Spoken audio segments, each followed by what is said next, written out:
Good afternoon, AO. Happy Wednesday. My name is Nick. Some of you know me, some of you don't. I live in Chicago and I run a residential HVAC business. We do sales and service. We've been in business for 15 years and we've hit some good pinnacles with doing 1 million a year, and the seven-figure goal was accomplished, and now I'm running for the eight-figure goal. So I'm happy to be here. We got a lot of good questions today. Hope you guys are doing well. So let's actually get this thing started and start rocking and rolling. So, all right, today the first question comes from Dan, and that question is, what are the best ways to get a customer to follow through with leaving a review? Okay. Business background and description. When we finish a deck or a project, I buy a homeowner a nice bottle of wine between $55 and $120 a piece. I ask them to leave a review on a platform, and it doesn't happen.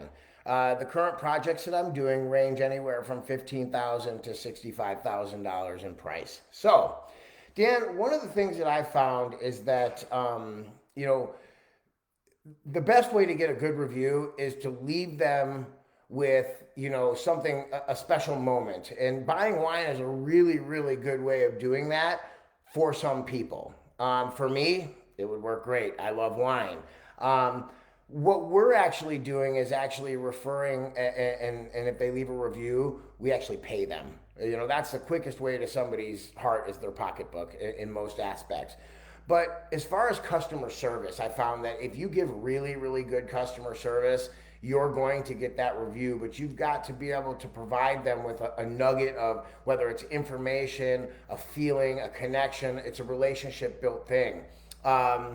So I definitely agree with you as far as buying wine. But then again, not everybody appreciates wine. So maybe try and pick up on something when you're doing like a sales presentation. If you notice a sports team that they like, most of the time I'll look at people's refrigerators and it'll tell me which baseball team. Being in Chicago, we have two. So in the past, I've bought in people baseball tickets, because you can get some baseball tickets for about $10 a pop. That seems to usually go a little bit farther. The other thing I can think about is, if you own an animal, Chewy is a service that delivers food and cat litter and dog and cat products. Something that Tom Black talks about, it's called dripping. They'll send us, like, if they know the dog's birthday, they'll send us a birthday card. When we put our cat to sleep, they actually sent us like a letter saying, sorry to hear about your loss. Please take any food that you had left over and donate it to the shelter. So things like that seem to resonate with customers, and I would recommend that. Although I do think you're onto something with the wine. I just don't think a lot of people appreciate a $120 bottle of wine. Obviously, people that like wine, you got it. But that's something that I would try and pick up on as I was going through the sales process. Find a little nugget that you can use to get them to do that review. So that would be my recommendation for you as far as getting some more reviews, okay? And if you have any questions about some of the other little small techniques, or if you stumble on something, just reach out to me in the group, and I'd be happy to have a conversation with you and help you out with that. So, but that's really cool that you're doing that, and I think that you're on the right path. Just try and tweak it just a hair is what I would do. Okay. All right. Perfect. So, all right. Number two, Nancy. Nancy asks, should I keep 6 months emergency fund, or should I use some of it to invest in starting my business? Another really good question. And I have a reserve of money that I don't touch. I call it my oh shit money. Me personally, that money never gets touched unless there's a tragedy, catastrophe. Last year, I touched that money in April when COVID hit. I ended up not having to use it and replenished it, but I actually have 1 year of living expenses in cash on me at all times, literally, and I will not dip underneath that. What I did when I wanted to start my business was a little bit different than the position that you're in, but I still had a stash. It wasn't quite the money I have today, but I put that stash away and I didn't touch it. No matter what, I didn't touch it, because my thought was, well, I have kids and a wife, And if stuff goes wrong, I'm going to need to support them while I go get a job and make some money. So back then I had 3 months worth of living expenses. And that's typically how I deal with my reserve money is, how long can I live on that money on bare necessities? And I'm talking turning the cable off, making your cell phone data plan smaller. You have to have that backup plan. But at the same time, I'm not a big fan of backup plans because that leaves you a way out. And I'd rather have my back against the wall because that's when you're going to fight the hardest, in my experience. So I would not recommend spending any of your oh shit money. I would actually recommend overtime at work, pick up a side gig, and make that money in a different way so that if that falls apart, you still aren't living on the streets. So for me, that's that's where I would go with that. Just a little, a little food for thought is, you know, when you're struggling and you have no money, it's really hard to make decisions. When you have that cushion in the back of your pocket, your stress level kind of lowers and allows me to think a little bit clearer when I'm making big decisions. So I'm a strong believer in not touching the oh shit money unless it's absolutely 100% necessary. So I hope that helps you. But yes, definitely a year for me is my sweet spot of need to have money in case if the phone stops ringing today, I need a year to get myself back on and pivot or do what I need to do to continue to provide for my family. So that's where I stand on that information. So, okay. So the next question comes from Jake, and it is how to overcome feeling overwhelmed. Description. Real estate, flips, Airbnbs, rental. I'm a full-time student and I also manage my business as well as my personal investments. It's very stressful and sometimes I feel like I'm not doing enough. Okay, I've been there. That one's actually something that I'm pretty good at doing now as I'm 15 years into business. The first thing that I would ask you is, are you overwhelmed because you're not sure what to do next? Or are you overwhelmed because there's just so much stuff going on? If you're overwhelmed because you don't know something, then educate yourself. If you're overwhelmed because you have too much stuff going on, then learning the fine art of delegation would be my first suggestion. There's a lot of things that you put here where it sounds like you're juggling like 10 balls at once, right?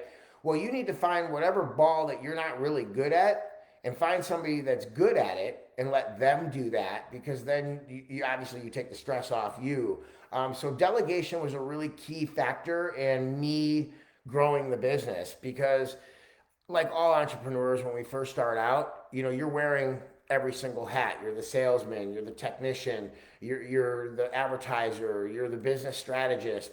And that is overwhelming. There's no doubt about it. But what I found is once I started to let go of some of those tasks, it really became much easier for me to focus on the stuff that I was really good at.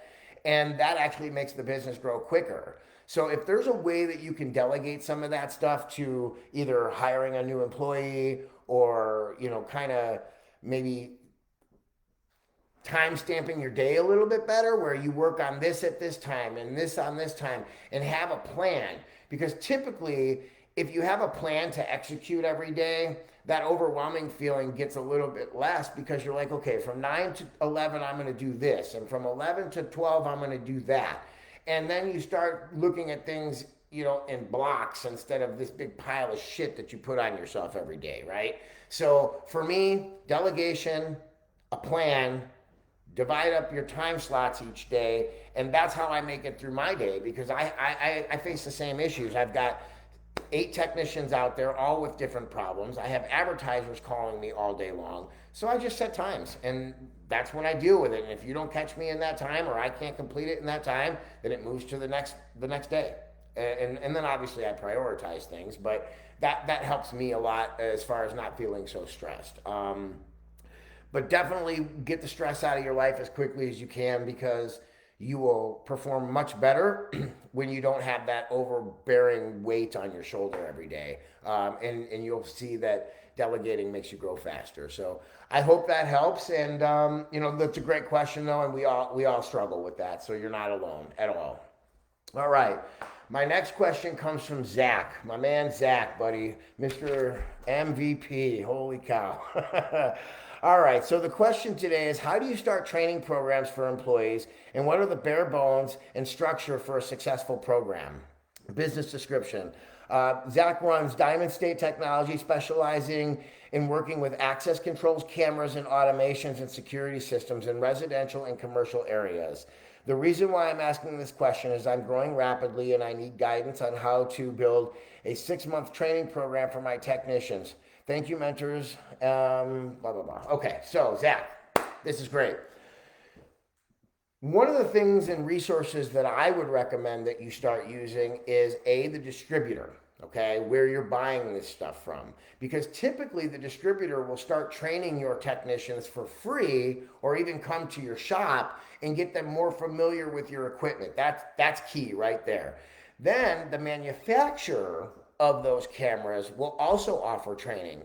Now, pre-COVID, they used to come to my shop and do training lessons with my guys and make sure they understand everything. And then obviously we went to the Zoom.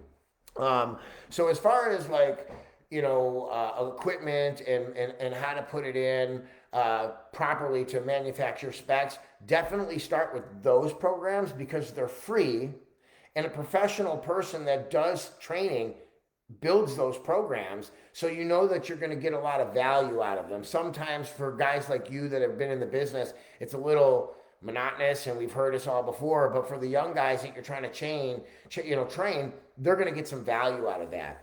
Now, if you're talking also about a training program like in-house, one of the things that some other local contractors around here do is inside their shop, they built like a shed, if you would. It's a small house, maybe 800 square foot, and it's like an automated house. And they'll put a furnace and a little bit of ductwork and some thermostats, and then they'll actually break the products and let the technicians go in what they call a real life scenario. And then that way these guys can get trained. Okay, well, this is how you pull wire for a new thermostat. And when you do gas pipe, this is how a drip leg should look. Hands-on for anybody in the trades, typically in my industry, works better.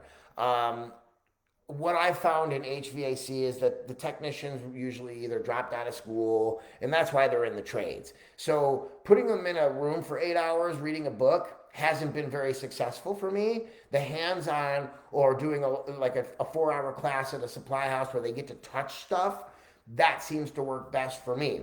Your company is a little bit different, and I know about your company because we talk a lot. For you, it's placement of cameras and how to pull the wire through a cinder block wall for an access panel. Those are things that you can teach right in-house at your shop or wherever you're conducting your business. But so there's two parts to that answer. One, go deal with the manufacturer, get training videos from them and the distributors, and then if there's certain things that as a company Diamond says, hey, this is how Diamond does things, then that's something that when you get a shop or if you have a shop, you're going to have to build a little area to kind of place those products and have them operating so that the technician can see them in real life. It does no good to open up a camera in a box and go, oh yeah, this is how you do it. Show them how to do it. And then you keep those products. And when you bring in new people, they have a 2-week training. They're in the shop for a couple hours. And that's how I would go about that. I know that it can get very much detailed. Like there's a company down by Sean's house that does heating and cooling. And inside their shop, they've got 4 houses, and they do electrical, plumbing, and HVAC. And each house is set up differently. And instead of drywall, they actually have plexiglass on the walls. So that way the technician can see, okay, this is how the plumbing trap works. But they've got, they're a $100 million a year company. So they're a lot farther down the road. But, I would start looking at things like that. And the company's called Hiller Heating and Cooling, and if you Google them, you'll see their ads start coming in, and they show that stuff in some of their ads, and maybe you can steal some ideas from that, Zach. Okay, but I like where you're going with that. That's For a guy that's working with one other dude and fresh into business only a couple of years, I'm very impressed with the mindset and the direction that you're going with that, because um, training training sets you above everybody else, because not every company does that. So that great question, and I'm proud of you where your mind's going with that. So awesome, dude, awesome. All right, cool. Morgan got the next question. What strategies do you use to build your network? Business description. I work with companies to help maintain their season tickets to concert venues, sports teams, etc. And I'm very active on LinkedIn and in person network events prior to COVID, but looking for new options to add in. I am looking for ways to use the network groups or associations, develop relationships to get more people to buy and larger customers. Okay.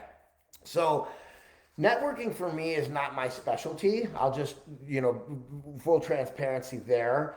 LinkedIn's great. The social networks are going to be coming back. But one of the things that I actually use is local Facebook groups, mom groups, things like that. In my industry in HVAC, I'll go on to like let's say the Crystal Lake, that's the town I live in. I'll go on to the Crystal Lake website where everybody posts, and I'll chime in and be active. If somebody says, oh, where do I get furnace filters? I'll tell them, go to Menards or Home Depot.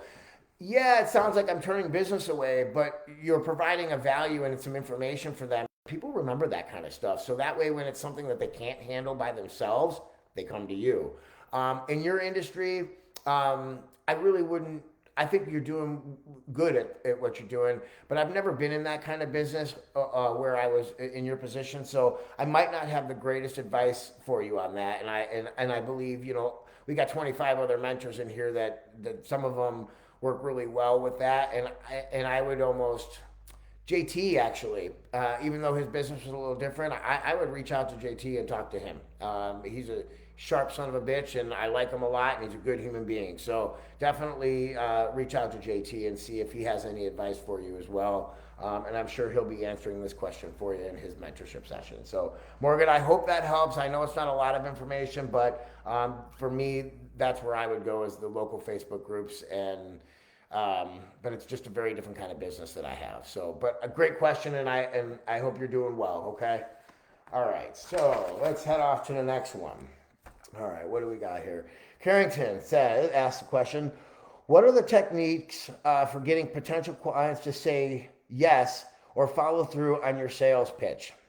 Description, I'm a commercial product photographer and photograph products for e-commerce, marketing, social media, and etc. When I reach out to potential target companies, I can see they read my pitch, email, or add something. Let's see here. That didn't make sense. Okay. Add sometimes more than once. I don't get responses. I have seen some emails open 5 or 6 times, but it falls flat. Is there a better way to go about marketing to potential clients via email or cold calls? Okay. First thing I would do is look to make sure that, you're not rambling on. I tend to do that as well, but I would actually suggest you talk to Tom Black, because I actually work with Tom Black, and Tom Black is my sales coach and my company sales coach. Wordsmithing is everything. The way you approach somebody in a DM or an email, there's a science behind that. And I'm not the person to tell you that science, because I'm being taught that science. And I actually pay Tom to write my scripts for my technicians. So I would investigate and see if maybe my pitch isn't hitting the right spots, or maybe you're not sending it to the right people. That's the other thing. So, wordsmithing in my head, that's the first thing when I read your question this morning. That's where I went. Are the words coming out right? Are we giving the right information at the right cadence? Those things are really, really important. And Sean has talked about how to slide into people's DM on Instagram. So I think maybe, I know Sean will probably talk about this, but I can tell you that wordsmithing is key. There's a science behind it. People have studied it for years and years and years. So you kind of have to trust them, being that, I'm not a wordsmith. I'm not an English professor. So I actually went to Tom Black, and I hired Tom Black, and I will tell you that it works. And if you've looked at some of my past flexes, my wife, who has very little sales training, sold a $10,000, $11,000 job or whatever it was just by the scripts that Tom wrote. So I have a lot of faith in that, and I really, really believe that is the key to getting, your open rate on emails or your DMs or your introduction phone calls. It's really important that you speak correctly and your cadence is right and the words that you're saying come out right and they're scripted. Because when you talk to somebody that's just like, rambling on bullshit, you can tell. But when you talk to somebody that knows exactly what they're saying, they say it exactly the same way every single time. Just listen to Sean talk on Instagram. He says the same thing every time. It's because it's rehearsed, it's perfected, and then executed. And that makes you have the best ROI on that. So that would be my advice to you. Go talk to Tom Black and get him involved because he is a magic maker. Just putting that out there. So, all right. Next question comes from Joe, the Home Pro. What's up, buddy? How are you, man? I hope you're doing well. I see you kicking butt every day, so keep doing your thing, my man. All right. Question is, what do you suggest as far as paying independent contractors who I contract to help me facilitate providing my services to customers? Business description. I own a home inspection business, and I'm turning, sorry guys, I'm turning away 5 to 8 inspections per week. I am also looking to partner with another inspection company, solopreneur, who is not as busy and can help me make some money at this time. Make sure I read that. Let's make sure. It's split on the page of my email, guys. Sorry about that. Okay. How do I do billing? Collect from client and send to other inspection companies. Have them collect or send me a check. All right. Well, first thing we have to find out, Joe, is how much money are you willing to not make? So let's say, for instance, one inspection, you make $500, it takes you 3 hours. If you find another company that's willing to do it for $300 because you're giving them a volume and you are making 200 and still doing as many as that you physically can, your revenue is increasing and so is your income. Sometimes you got to pay to play. For instance, in my business, when I hire an hourly employee, they're charging me $30 an hour. That's what I pay my guys. So if they're gone for 3 hours, it's $90. But if I hire a subcontractor to put in an air conditioner for 3 hours, he's going to charge me $400. But inside my pricing, I have a $1,700 markup on each piece of equipment. So yeah, I make a lot of money when I have my employees do it, but I'm not willing to walk away from, let's say, $1,200 because somebody wants $400 for that 3 hours that I could have paid $90. Because in my business, after I sell them equipment, I still get the luxury of going back and charging them every year for maintenance. So acquiring that customer is valuable to me in my business. Where with you, a home inspection, how many times do people buy houses a year? I think the national average is like 4 to 6 houses in their lifetime. So, that's something that you would have to consider and crunch the numbers on. But that's where I would kind of, push you in that direction. How much can you find somebody to do it for? If it's half, I would do it. If that means you can do, if you have 270 working days in a year and you did one a day, that's 270 more inspections. You get your name out there, and that's money that you would have just passed up. Yeah, you're not making as much, but that's bringing the money into the family, and then eventually when you get big enough, then you hire hourly, and then you're not paying that big lump sum or sharing that, that margin of profit. So, and then I read in the back of it, how do you bill? My subcontractors, when I use them, work for me. So that check from that job is written to me. And then I 1099 them. Because at that point, I 1099 that non-W-2 employee. Because it's about your revenue. Okay? If you're giving away some, there might be a legal reason why it's better for you. But for me, I don't want Mike's Heating going to put in Ace Heating's equipment and then them writing a check, because now technically that's their customer, right? So I'm capturing that customer by they pay me and I pay the contractor. So for me, that works best. And obviously 25 members are going to really shine their light on this for you. But my initial instinct is to keep that customer under the Joe the Home Pro, bubble. You get the revenue out of it, the total revenue, and then you pay off that, which is a write-off anyways because you're 1099ing them. So that's how I personally would do that. So Joe, I hope that helps, my brother. Miss you and can't wait to see you soon, man. All right, brother. Cool. All right. Let's see. Karina's next question. What factors would you take into consideration when deciding between working on your own side hustle versus working with your spouse on their business? Background: my husband runs his own videography business and did approximately 250,000 in 2020. That's awesome. That's a good number. He has no employees and only contractors, no CRM, and does almost all administration tasks manually. My experience is in administration and operations management, so fixing these things, setting up systems, running behind the scenes are all strengths of mine. That being said, working with a spouse seems like it could be an additional challenge, and I'm not fully aware of those challenges. Well, you came to the right place. My wife and I work together. I'm going to touch on that first because, you know, not everybody can work together. It takes a very special relationship to be able to live with somebody and, you know, work with them. I don't want to say take orders, but essentially it comes down to that. When my wife and I first opened the business, you know, I've always been in charge. It's my company.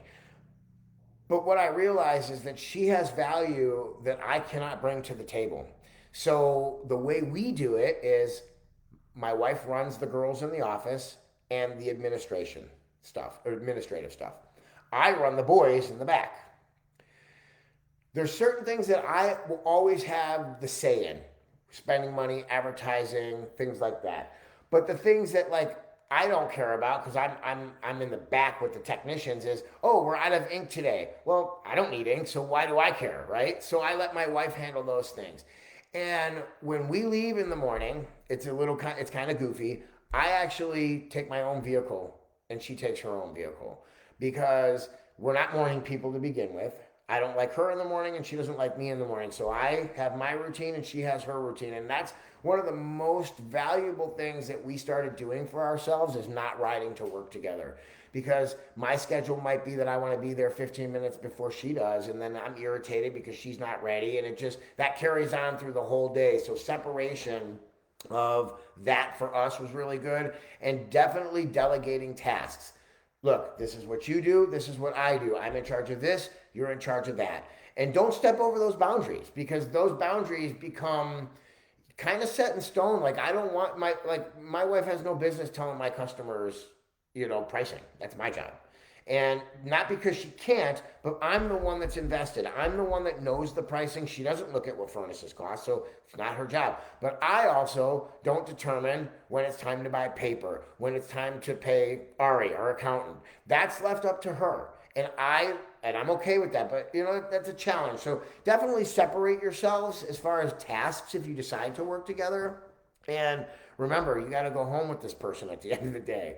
And, you know, we've been in business 15 years and I have to really credit Sean for like kind of opening my eyes about, look, you guys, you need to clean this up a little bit. And, you know, if you're not the actual owner of the company and you're working your ass off like my wife does, she needed validation. And I wasn't giving that to her. So what ends up happening is she feels like a useless piece of shit. Well, nobody wants to feel that way. So I learned over time, the last couple of years, to kind of say, okay, babe, these are your things, and I'm not going to fuck with you on your shit. That's yours. You're good at it. And that's also an entrepreneur saying, I'm not good at something, and it's okay to be okay with not being good with something. You just let somebody else do it. Like I said in one of the last questions, delegation is key. So let's go back to the first part of this here. You know, what do you suggest? Oh, that's the wrong page. Factors. What are the factors you're taking into consideration in delegation between work and a side hustle? If you can pay your bills helping your husband and that's what you want to do, then by all means do that. But if you like the side hustle and it doesn't interfere with the things that you're helping him with, then I think the more the merrier. I don't have a problem with that. My wife wants to flip houses. She's needed maybe 4 hours a day here. So after those 4 hours, as long as it doesn't interfere in her personal life with her kids and our house and our family, and she wants to go flip houses, so be it. Go ahead. But also don't put too much on your plate. I found that when you put too much on your plate, everything slows down. So that would be my suggestion for that. Working with a spouse. It's not easy, guys. Lots of bad stories, but there's also some success stories if you look for it. Like my wife and I, we run a $1 million business together, and we very rarely fight. We do, and when we do, it's a good one. But we've learned over 15 years that sometimes it's just easier to let the person do what they're going to do. So that's my story, and I'm sticking to it. All right, Ashley, next question. Any advice for setting prices for different services, niches you service? Okay. And the background to this is I own a residential and commercial cleaning company. Residentially, I charge $35 an hour. Commercial, depending on the size of the office, I normally charge $55 an hour. Major box stores, you said doors, but I believe you meant stores, charge 40 cents per square foot per visit. My friend the other day asked me to give him a quote for his boss. Yes, okay, and then you didn't realize that there was a bunch of buildings. Okay. First things first, the process of you giving quotes, obviously you didn't do your homework or you would have known. You didn't ask the right questions. So maybe tightening up your sales pitch or your quoting system, or learning what to ask. Not that you don't, because obviously you're working and you're doing your thing. You definitely have to kind of make sure you're asking the right questions, and that's sales training. Once again, sales training is so pivotal. Can't talk today. So important when it comes down to getting everything, the wordsmithing like I talked about before that Tom has offered me. You just didn't ask the right questions. And of course, it's a friend, you're excited, it's a bigger job. We all get there, and I've made those mistakes as well. Pricing, I work with a couple guys here in the group, and I would tell you that the exact same thing that I did. I wanted to know what people were charging for furnaces. I called all my friends and said, hey, can you call a bunch of companies and get some estimates just to make sure you're in the wheelhouse? You don't have to be the most expensive. You don't have to be the cheapest. But you want to know where the market is. The market's going to determine what at first, what you charge, right? Because if you come in and people are charging 40 cents a square foot and you're charging 90, you're not even going to get the looks, right?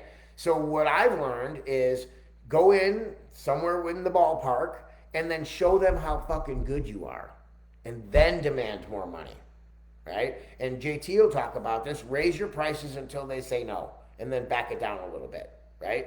So for me, that's kind of how I did it. I know my industry really well. We have, heating contractors put coupons out there all the time. But one of the things that I've done, and I don't know if this can apply to what you're doing, but I've done this before. I've gone to an estimate and I said, look, if somebody beat me, go ahead and send me the estimate and I'll match it. And most people, if they like you and your sales pitch is good and your personality and you connect and you relate and you do all the things that salespeople teach, sales training teaches you, you'll actually be able to win that customer over to a point where they'll just hand you somebody else's estimate, and there you have it in black and white. We all pay the same pretty much in labor. The operation costs from company to company are pretty similar, as long as the companies are like in the same realm as far as how many employees, do they offer insurance. So you're going to get a general idea of what people are willing to pay. But that's where I would start. If you can get somebody to get some estimates for you and just kind of peek at them and see if you're in the ballpark. Once you get them though, now it's up to you.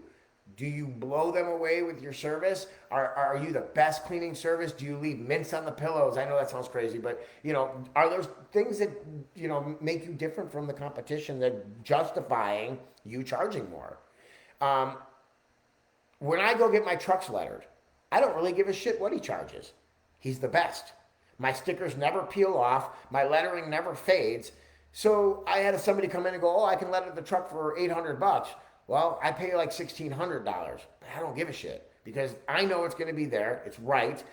It's a comfortable relationship. So, EB Graphics can charge me whatever they want. I'm sticking with them. And my customers are the same way. I raised my prices 20% in a year. Nobody barked. Everybody willingly paid. So I hope that helps you kind of get through that thought process on that. But that's a great question, and I'm glad you're trying to figure out where your pricing is, because that sales drive everything. When everything's going bad, all you need is more sales, and all of a sudden problems start to go away, which is nice. So I love that part of this business. So awesome question. Thank you. All right. Let's see. Next question. Okay. Sonal, if you have extra cash in business, what would be your next move to grow your business? Business description. I'm a title search business. We provide B2B services. Our clients are title insurance companies. Well, for me in my business, if I have extra money, it goes right into advertising. But you can't just throw money at advertisers. It doesn't really work that way. When you advertise, it's strategic. Okay, so for me, if I had extra money, I would know that, because I track everything. I know how much money I spent on that ad. I know exactly how much money came in from that ad. I know how much labor it cost me, material. I have the whole breakdown, because Peter taught me a lot about that about 2 years ago. It changed my life when I started auditing my insurance or my advertising. So if you do that, then you have a matrix that you can go, oh, if I spend $1,000, I'm going to get $10,000 back. Well, then if you know that if you have an extra 1,000 and you spend, if you know and your matrix are right and you've been tracking stuff, and you say, oh, well, if I spend 2,000, that's 20,000 in return. That's the quickest way for me to grow the business. Quickest way. Advertise, advertise, advertise. Obviously, there's systems and processes that have to be in place, and that starts out with just knowing how much you spend. What's your acquisition cost for a customer? All those things are really, really important. And I know there's stuff in the AO porthole on that. And I would, if you haven't already, that AO porthole is like your Bible. Okay, everything you really need to know is in that porthole. Now, if you go in there and you're confused on something, that's what we're all here for. So, and everybody's going to give you a different opinion. I think that pretty much all the mentors are pretty much on the same page. I like to say that our destination is the same. We just get there a little bit differently, but no way is right or wrong. It's just a different way. So, you're going to get this answered a couple times, and I hope that you can take pieces, a little nugget from me and a little nugget from Sean and one from Tom, and kind of place it together and find your way of doing things. And that seems to be how I grow, and I love doing it that way, because it's like when you go to a weekend mastermind. They talk about 50 different things. If you leave with 3, you win. And if you implement those 3, it was worth the weekend, right? So same thing here, okay? All right, next question. Liv, how do you pay yourself from your business? Description. I'm going to start paying myself, and I want to know the best way to do so. Should I be paid as a W-2 employee or a 1099 contract, or is there another strategy? Our company is an LLC. Okay, I am a corporation. I have made many, many, many, many mistakes as far as paying myself. From paying myself in 1099 and not saving money for taxes, which is a big fucking no-no. Ari will tell you about that. And I've also done, and I now am a W-2 employee. And I draw off the company when my amazing accountant tells me to, right, Ari? So it's different for everybody. I am not a tax person, so I don't want to tell you this is what you should do. I'm just telling you that I made mistakes by 1099ing myself. There's certain benefits. For instance, when you have employees and COVID happened, if you were 1099 and everybody else was 1099, your PPL loan was lower. I had enough employees at the time where I could justify it. I got 50 grand. But 3-4 years ago, when I was paying everybody 1099, we would have been shit out of luck. Until now, I think there's one for self-employed people. As far as employees, though, obviously, I know you're not asking about that. Employees, for me, always better at W-2 because they're your employees. You dictate what they do. For yourself, that's really that's an accountant, and I don't want to give you the wrong advice. Every company is different. Everybody's tax situation is different. But definitely there's benefits to 1099, but there's also disadvantages that I've made mistakes on. And you pay yourself 100,000, and then it's like, oh shit, I didn't save anything, and now how do I pay the IRS for my part of the taxes? So don't make that mistake. Get in here, get in the tribe, support Saturday, talk about it, ask about it. There's going to be 250 people in this group that have lived through what you're living through. So get perspective from everybody and find somebody that's business and financials kind of relate to yours. And I think that will help you kind of make that decision as far as what's best for you. Okay? Awesome. All right, next question comes from Michelle. What are the most important pieces that you must implement in your business before making your first hire? Is a company handbook needed before the first hire? What else is necessary? Background. Michelle owns a holiday, wedding, and event lighting company. I am looking to hire another person to help with the installing lights at our clients' homes and businesses, and I want to make sure I have everything in place before making my first hire. All right. So this is actually kind of a question that I've had a lot of experience in, believe it or not. So we didn't have an employee handbook, and for the first 10, 11 years, we didn't have a handbook. I didn't have core values. I didn't have a mission statement. I didn't have any of that stuff. So when something happened, when I had an employee that I had to get rid of, I couldn't avoid paying unemployment because I didn't set up the procedures and processes that were needed in order to protect myself as far as the employee handbook. So let's say, for instance, I couldn't fire somebody without worrying about unemployment because I didn't have a procedure to write people up for disciplinary stuff. And unless you hire somebody and make them sign a book, then really you have no protection for yourself. The other things that I started to find is that when you have core values, you hire off those core values. So you get a better employee. Guys or people that are, in my business, I'm looking for top end service guys. They want to see shits together. Right? That makes them feel comfortable. So when they feel comfortable, you're going to get a higher end employee. Now, obviously, hanging lights, you're probably more or less looking for a laborer, right? So yes, I think it's important that you have some procedures and a handbook in place, but don't get analysis paralysis either. You will learn as you go, and that's just part of it. And being here in AO, we'll share stories with you guys about all the things that employees did to us that we should have protected ourselves. Just like, for instance, I had somebody steal money from me. I couldn't physically prove it. I just knew it happened because I didn't have a process in place for how the guys are supposed to deposit the checks into the bin at the end of the night. So what am I going to do? Tell the unemployment office, well, I didn't tell him where to put the checks. He said he put it there, but there's no way for me to prove it. So I learned as I went, but definitely get some. There's a lot of basic things that you can put in place and then tweak as you go. Because if you wait until you're done with your handbook to hire somebody, the season's going to be over. All right. And if you wait for it to be perfect, you'll die before that happens, because I've had my employee handbook for a couple of years, and literally once a month, the employee will do something that makes me go, oh shit, that needs to go into the employee handbook.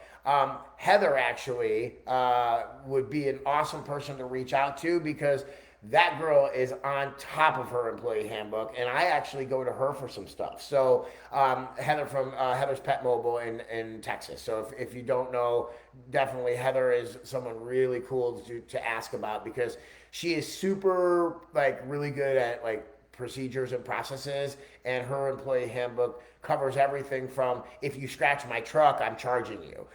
So if you need a little help on that end, but definitely don't wait to hire, because the more money you can make now, the better, and we can tweak it as we go, right? So that would be my advice on the employee handbook.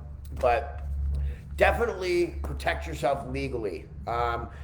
put a write-up system, core values, and a mission statement. And those employees, if you have good core values and a good mission statement, you want them to conduct their behavior based on your core values. And what's nice when you have, and Sean taught me this, I put my core values on the wall. They see it, I see it. When they do something fucked up, all I got to do is point. Does that align with our core values? Eventually, instead of struggling with yourself, is this employee any good, or what am I doing? You can see the writing on the wall. No play on words, but typically if it's written on the wall, you're going to go, hey, that didn't align with that. It also gives them an expectation of what you expect from them and the behavior that you expect from them. So core values, I know that you've probably done it. I hope you have. If not, reach out to one of us. There's some, I believe in the porthole, there's some actual literature on how to start that and how to think about that. So, but don't wait, hire somebody. Go make some money, and we'll tweak it as we go. Just protect yourself legally as far as, the unemployment stuff. All right. Kristen says, and her next question was, what do you do when a client has not paid the remaining balance from a project completed over 2 months ago? Business description. I am a co-writer for online entrepreneurs. I complete website copies for clients. She paid me 50% up front and has not paid the last 50%, and she won't answer my DMs. Okay. All right. So, that's a tough one because you took a deposit and now all you're waiting for pretty much is your profit. Okay. And we do that here at Ace Heating. If I have a $10,000 project and the equipment cost me $5,000, my deposit's $5,000 because then all I'm out is the labor and I can absorb that. Yeah, it sucks, but at least my equipment and my supply house is paid and I can continue to work, right? If you're doing websites, I thought about this question today because, it's a great question. If I was designing somebody's website, I have access to their passwords. I have access to control of that website. I have access to everything. I personally would change those passcodes. And then when you finish and you get payment, you change them back to the original passcodes and you release the product. Just kind of like a photographer does, where they'll send you a proof, but it's got their logo on it, so nobody wants to see that in their wedding pictures. That would be a way maybe you could do that. And I'm not a web designer and I don't write things for people, obviously, but that was my first thought. How can we protect her from getting fucked over? Well, you don't release the passwords until you're done. And then, or you keep the password for them and you give them the password and say, now that you've paid me, go ahead, here's the password for the website. Go ahead and change it on your own now. And that way you can guarantee if they don't pay you. It's like when you go get, brakes on your car. If you go to get brakes on your car and you don't pay them, you ain't taking your car home. Guess what? You're going to pay the man, right? So that would be my suggestion as far as how to get paid. The other thing is, and that's like the last thing you do because, but what your question tells me, just, reading between the lines a little bit is, maybe you didn't have certain things in your proposal as far as like on my proposals, on my invoices, it says if payment is not made at time of completion, you are subject to paying for my attorney's fees. And there's I have a little legal spot and actually they sign the invoice on, now we're doing everything paperless, but even on the paperless stuff, it says at the bottom and they sign it.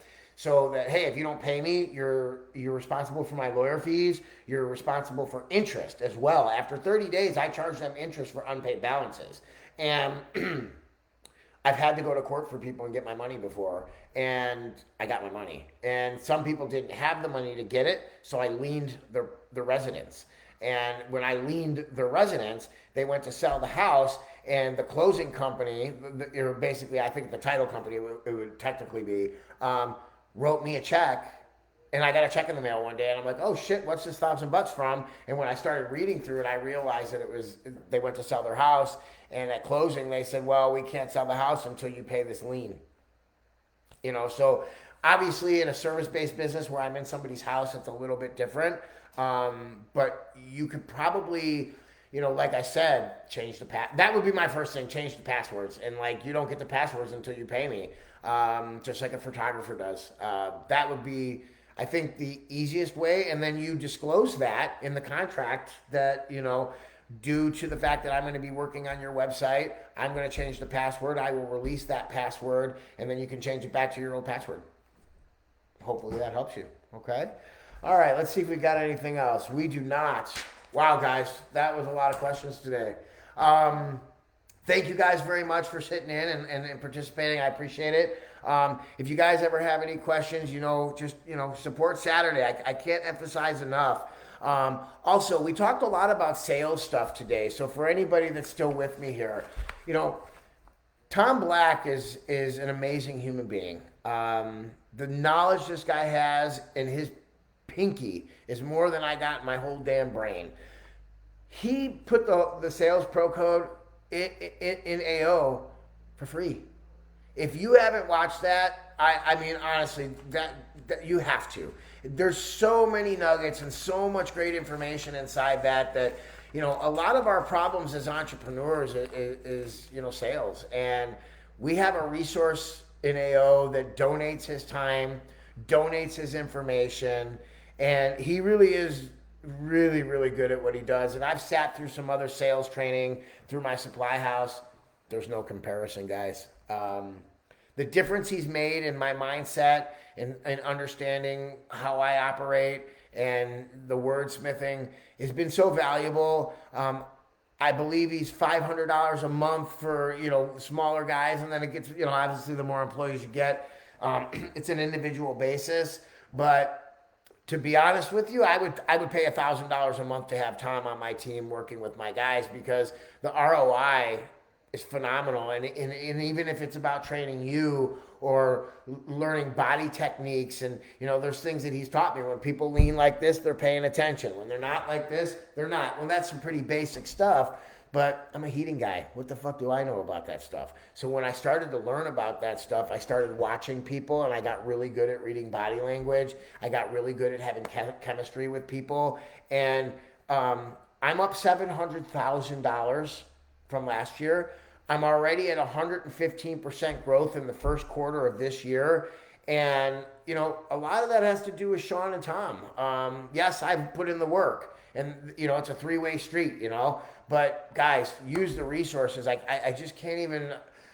Man, if I had a group like this when I first started, I would have already sold my company by now, and I'd be sitting next to Sean in Napa Valley. So, please, guys, use the resources. The support Saturdays are so valuable to get the opinions from everybody. I really, really, really would love to see you guys participating more. Flex the bad shit, too, on Friday. Look, shit bad happens to me all the time. And I flex about it. I don't care. I'm not embarrassed. Nobody judges here. And I get so much information, not only from the mentors, but, the friendships and the people that I built and the relationships I built in this group are so valuable. I mean, just yesterday I reached out to Shelly about a scheduling thing that, she's got more employees than I do. And boom, 5 seconds later, I had information that I needed, just boom, like that. So use the tribe, guys. I love that you're in here asking questions. It's awesome, but let's get in there and start working the system. The system only works if you work it, right? So, guys, I had an awesome time today. I can't wait to read your flexes on Friday, and I definitely can't wait to read your support Saturdays. We had an amazing amount of questions today, so I love you guys. Ayo, motherfucker. Have a good day, guys.